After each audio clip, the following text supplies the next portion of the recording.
एक बार की बात है, एक गांव था। उस गांव के लोग बहुत ही परेशान रहा करते थे, क्योंकि उस गांव में एक चुड़ैल का साया था। वह चुड़ैल काफ़ी ही खतरनाक थी।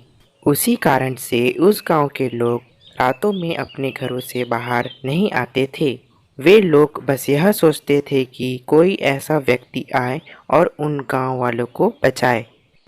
फिर एक दिन उस गांव में एक नया परिवार आया। उस परिवार में 4 लोग थे। वह लड़का, उसकी छोटी बहन, उसके पिता और उसकी माता। एक रात सभी घर के लोग सो रहे थे, तभी थोड़ी ही देर बाद एक आवाज आई। कोई मुझे पानी पिलाओ, मैं बहुत प्यासी हूँ।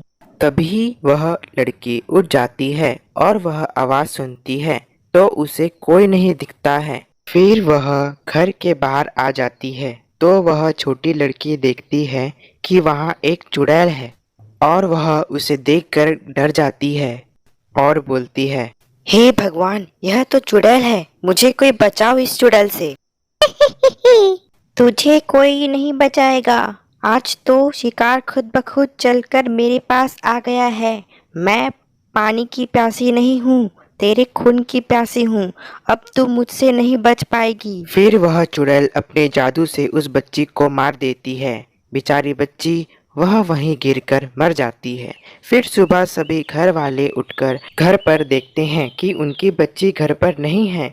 तो वे सब बाहर जाकर देखते हैं तो वह बच्ची जमीन पर पड़ी होती है। उसे देखकर उसकी माता पिता बहुत रोते हैं और उसका भाई भी बहुत रोता है। फिर वह लड़का बोलता है, मेरी बहन का यह हाल किसने किया? तभी वहाँ के गांव के लोग बोलते हैं, यह काम एक चुड़ैल का है। तभी वह लड़का बोलता है, मैं उस चुड़ैल को नहीं छोड़ूंगा। अब वो मुझसे नहीं बच सकती। फिर वह बच्चा एक तांत्रिक के पास जाता है और वह सब बात तांत्रिक को बताता है। फिर वह तांत्रिक बोलता है, बेटा तुम चिंता मत करो, मैं तुम्हारा मदद करूंगा। फिर वह तांत्रिक एक जादू मंत्र से एक जादुई छड़ी उस बच्चे को देता है और बोलता है, बेटा तुम इस छड़ी से उस चुड़ैल को खत्म कर लोगी। फिर वह बच्चा उसी रात उस चुड़ैल के पास जाता है।